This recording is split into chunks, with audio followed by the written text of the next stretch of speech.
When you first walk into a gym, you expect it to be tough.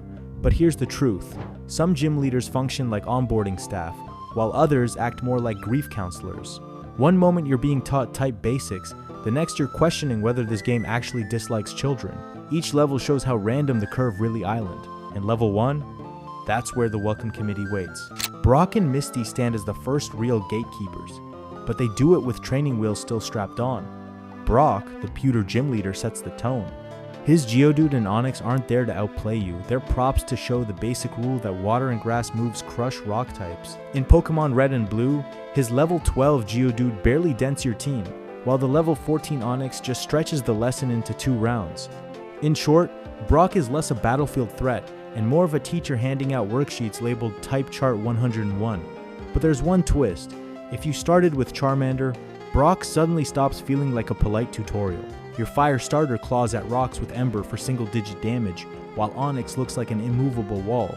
Unless you grind levels or go catch a Mankey or a Nidoran, or just wish you'd pick Squirtle or Bulbasaur, the fight becomes punishment for a choice you made minutes into the game. Most players don't recall Brock for tight strategy. They recall the frustration of learning that picking the starter you liked meant an early detour into homework. Then Misty steps in at Cerulean to prove the concept wasn't a one-off. Her Staryu is fine, a warm-up round, but when Starmie arrives, the whole mood changes. Faster than most of your party, with Water Pulse that hits hard and can confuse you, suddenly the battle turns lopsided. Confusion is brutal here. It doesn't just deal damage, it interrupts your plan, leaving you swinging at yourself while Misty heals or presses harder with speed. If you're running a fire team, you feel this even more. She's a reminder that raw level grinding won't save you if you ignore typing. Misty might be welcome committee, but she's also the first hint of dread. Together, these two leaders serve the same purpose. They force you to look at the type chart. First you see rock folds to grass and water. Then you see how water folds to electric and grass. What seems like a battle is actually a lesson onboarding disguised as boss fights. For some players, this stretch feels like a friendly orientation week. For others, it's the first time their whole party faints because Starmie laughed at their Ember spam. Brock and Misty aren't rivals or villains. They're traffic signs pointing you towards strategy. And once they step aside, the game decides to show you what happens when a gym leader talks tough but crumbles faster than his own puzzle. Lieutenant Surge, the overconfident amateur. Now we run into Lieutenant Surge, the so-called Lightning American and Vermilion's electric type specialist. His gym makes an impression before you even see him. In order to reach his platform, you have to dig through 15 trash cans and find 2 hidden switches in the right order to unlock the doors. The game even randomizes the placement, which means most players spend longer in the garbage puzzle than in the actual battle. It sets up the tone. This gym is more about theater than balance. When you finally crack the locks, Surge greets you like a headliner. He's in military colors, boasts about his war record, and warns you that his electric Pokemon will shock you into submission. The build-up is loud and dramatic. His Raichu is supposed to be that devastating ace card. By the way, he brags, you'd think the fight is about to turn into a wipeout. On paper, the hype sells him as one of the first truly dangerous leaders. In practice, the act doesn't hold. The problem for Surge is simple. Ground types. Electric moves don't touch them, and right before Vermilion, you're funneled through Diglett's cave, where Diglets and Dugtrio swarm at levels perfect for the badge. Even a freshly caught Diglett can outspeed and one-shot his Raichu. Sandshrew from nearby routes works too. So while Surge talks like a war hero, the actual fight is his Pokemon throwing sparks into the void while you punch through them with dirt. That makes the contrast funny. He's built up as a big hitter, but the game quietly hands you the perfect counter just steps away. Players joke that you could stroll into Vermilion with a mole you grabbed 5 minutes earlier and make him look like a fraud. It's not careful scaling. It's slapstick game design. His ace collapses as soon as the intended lesson Pokemon walks onto the field. Puzzle first pratfall after Vermilion's whole structure is stage spectacle. What makes him memorable isn't the challenge, it's the mismatch between what he says and what actually happens. He calls himself a hardened veteran, then folds to the most obvious counter in the region. You showed up expecting a soldier, but what you got was a lecture on type immunity packaged inside a carnival act. If this made you laugh or cry, drop a comment. I want to know which side you were on. And Surge sets the stage for a trend that only gets stranger. Because when gyms started reinventing themselves for modern audiences, we didn't face hardened vets anymore. We got an emo rocker and a live streamer pretending the battlefield was their stage. Peers Iono, the modern pretenders. When the series shifted toward modern gyms, it leaned hard into character first. Instead of putting the battle at the center, we got leaders framed as performances. Piers and Iono are the clearest examples, two personalities built for style points, with fights that feel secondary to the show they're running. Take Piers. On the surface, he fits the image of a boss who should terrify you. He stands on a stage in spike-mooth, draped in punk attitude, his whole vibe screaming edgy rival energy. But once the fight begins, the fear fades. His dark-type lineup plays out simple and clean, with no tricks, no gimmicks, and no edge beyond the soundtrack in the background. The design tells you you're about to face chaos. The gameplay gives you a straight line. He ends up remembered less for making players sweat and more for dropping one of the flattest mid-game stops in the whole series. Then we jump to Iono, Lavincia's electric-type icon and maybe the most on-the-nose entertainer the games have ever built. Her gym turns into a streaming set, with you stuck in a Where's Waldo-style minigame before you even get to touch a Pokeball. By the time the battle starts, the mood is less about fighting and more about whether you're on camera. And yet, even under the shine, her team makes one smart point. She stacks Wattrel and Mismagius with flying or levitate, so your obvious ground-type answer won't sweep. At the end, she even hands over TM48, Volt Switch, a move designed to reward tactical swaps. So there's a lesson tucked in there, but the flash definitely overshadows it. That's the paradox. Piers looks dangerous, but fights plain. Iono fights with a clever twist, but you'll mostly remember her neon hair and chat room catchphrases. They're both leaders who prove that in the modern era, presentation often outweighs pressure. Instead of walking into a gym dreading which move will ruin you, you walk in wondering what aesthetic the designers are going to lean on this time. Side by side, they're not roadblocks, they're commentaries, one channeling the local club scene, the other parodying internet culture. They mark what you could call the pretender stage of gym leaders, where the focus drifts from pure difficulty to cultural caricature. But then, just when the games have you thinking gyms are all style with no bite, the series decides to remind you what pain feels like. Whitney, Elisa, the nightmare fuel. You haven't lived as a Pokemon fan until you've been crushed by a cow or outmaneuvered by flying squirrels. These two gym battles didn't just ask you to know the type chart, they rewired how players thought about the series. Level 4 is where the game drops the friendly mask and starts dealing out genuine punishment. Whitney comes first. Her Miltank isn't just a tough ace, it's the moment the series scarred an entire generation. At level 20, Miltank has speed and bulk that completely outscale the teams you bring at that point. It outruns most of your roster, shrugs off weak hits, and heals itself mid-fight with Milk Drink. Rollout snowballs into catastrophe after just a few turns, while Stomp threatens flinches that cost you precious moves. Add Attract into the mix, working on the majority male Pokemon you likely caught early, and you don't just lose, you sit there watching your own team frozen in place. Normal's only real counter is fighting, but most players don't have one yet, so the fight feels like a wall you're unequipped to climb. That's why the trauma sticks. Whitney's Miltank isn't unforgettable because of her character, but because the mechanics feel stacked against you. Outsized stats, healing, and status effects combine into a rare example of the game handing you something flat out unfair this early on. People still talk about it not as a tough battle, but as a formative memory proof that Pokemon wasn't always designed to be gentle. Then comes Elesa, who reinvented pain for the modern era. Her signature move is Volt Switch, paired with Emolga's Electric, flying typing. Normally, the type chart teaches you ground beats electric, and up to this gym, that lesson works. Against Emolga though, ground moves don't land at all. Instead, she peppers your team with Volt Switch, retreats, and then loops the process with the next Pokemon in line. This creates a fight built on prediction more than raw strength. You find yourself debating, heal now, switch now, or risk being wrong about which Pokemon is about to pop back in. That cycle drains resources and your patience. The gym stops being a fight you can control and becomes a war of attrition, each misstep punished by another hit-and-run Emolga. The designers even toned her team down in the sequels, which shows how punishing her original setup felt.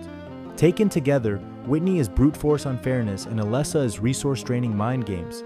They're battles you remember not just because you lost, but because you felt toyed with. And next up, the challenge shifts again. Not trickery, not trauma, but the slow grind of gyms that turn into steel barricades standing between you and progress. Jasmine, Claire, the defensive walls. Jasmine and Claire are the point in Johto where the game trades cheap tricks for stone walls. Instead of sudden trauma or gimmicks, these two draw battles out until you feel like you're punching through concrete. Jasmine, Olivine's gym leader, was the first Steel-type specialist, and that alone caught players off guard. Steel was brand new in Generation 2, and its resistances smothered almost every move you'd leaned on up to this point. Her team showed exactly what that meant.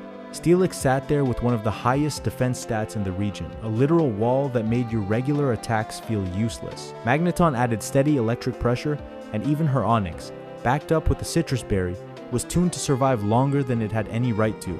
None of them hit especially hard, but you couldn't break them quickly either. The fight turned into swapping, healing, and slowly chipping away. Facing Jasmine wasn't about teaching type matchups. It was about enduring a war of attrition. Then Claire arrives in Blackthorn like the opposite side of the same coin. She's Johto's dragon-type specialist, and she comes armed with monsters that push you into survival mode. Johto's notoriously uneven level curve means most players walk into her gym underpowered, and her lineup punishes that gap. 3 Dragonair stretch out the fight, and her Kingdra closes it with a stat spread that patches its own weaknesses. With its water, dragon typing in hard gold and soul silver, it resists anything you'd usually try to throw at a dragon. Hydro Pump tears chunks off your team, and you rarely outspeed it. It isn't flashy, it's exhausting. Her fight doesn't even end when you finally get through it. She sends you into the Dragon's Den to take a test before handing over the Rising Badge. It's an extra notch on a ladder already designed to slow you down, and it cements her role as one of the hardest barriers in the entire region. What stands out about Claire isn't just power, it's the way her gym weaponizes pacing against you, forcing extra grinding before you can even think about the Elite Four. Together, Jasmine and Claire prove that gyms don't need gimmicks to hurt. They just need bulk, patience, and a player stuck on the wrong side of the curve. These aren't fast or flashy fights. They're long tests of endurance that had a lot of kids setting down their Game Boys and sighing before grinding another 10 levels. So which one drained you more, Jasmine's Iron Wall or Claire's Dragon Gauntlet? Let me know. Because after these walls, gyms flip from endurance tests into something else entirely. Raw, overwhelming power.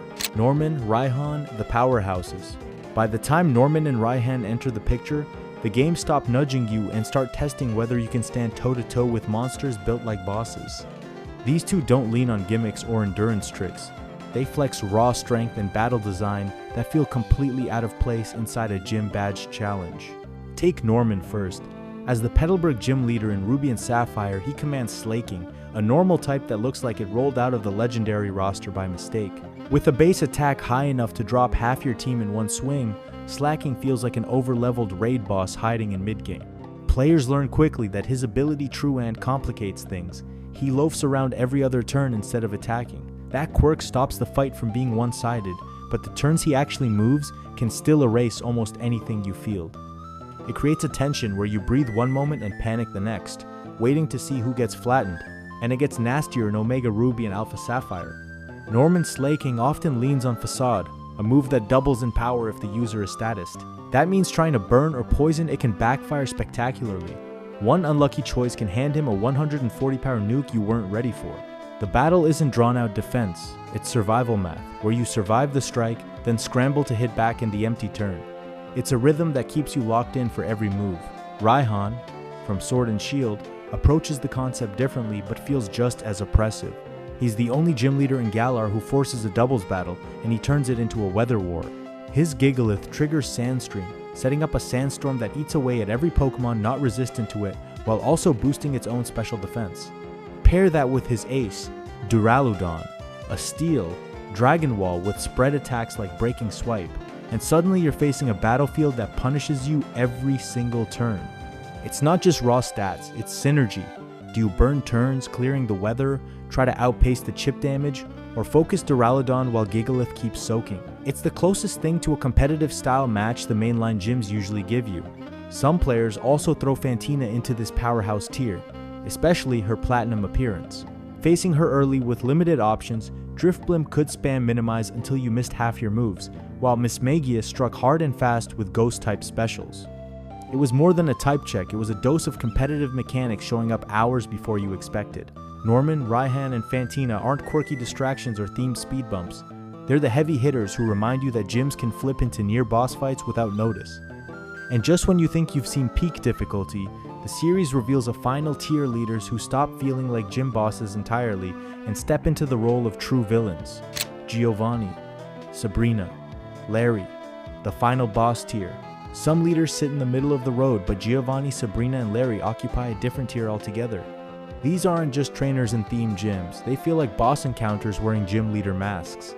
They mark points where the game stops teaching you type charts and starts daring you to survive. Giovanni is the clearest example. He doubles as the head of Team Rocket and the Viridian gym leader, which makes him both the story's antagonist and your final Kanto obstacle. By the time you face him, you've fought his organization multiple times, so the battle lands more like a storyline climax than a badge test. His ground-type lineup leans on bulky, endurance-focused Pokémon, Rhyhorn, Dugtrio, and eventually Nidoking or Nidoqueen that absorb hits while punishing mistakes.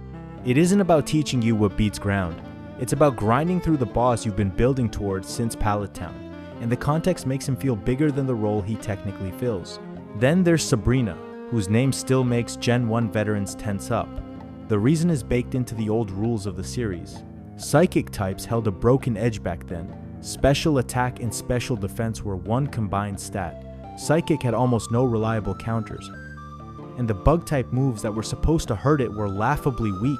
No dark types even existed yet. That meant her Alakazam hit blisteringly fast, tanked special damage, and swept teams before you had time to react. It wasn't just that she was strong, it felt like she was playing with a better version of the game.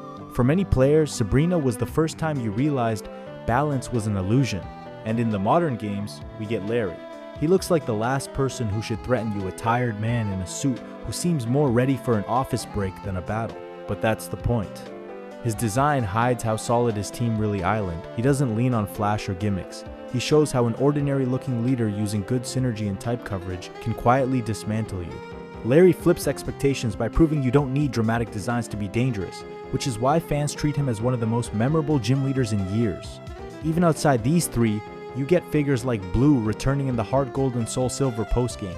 His cameo as a gym leader rematch feels more like a final exam than a badge trial, an extra nod that gyms can become endgame style battles. Giovanni, Sabrina, Larry, and even Blue show how some gyms abandon the role of stepping stone and step into something closer to a boss fight. And when you stack that against the friendlier leaders, the contrast makes you wonder what gyms were ever supposed to be. Some leaders act like soft introductions, giving you time to learn the chart. Others hit so hard they scar players for years, like Whitney's Miltank or Ellis's Volt Switch Loop. The series ends up swinging between two extremes. Gym leaders split into two design goals, either teaching you the basics or actively traumatizing you just enough to force real skill growth. That mix is why Pokemon gyms feel less like a steady climb and more like a lopsided ride. So let me know, who scarred you the most? Comment the gym leader you still rage at and why. I want to read the best ones in the comments. And don't forget to like and subscribe. Peace out.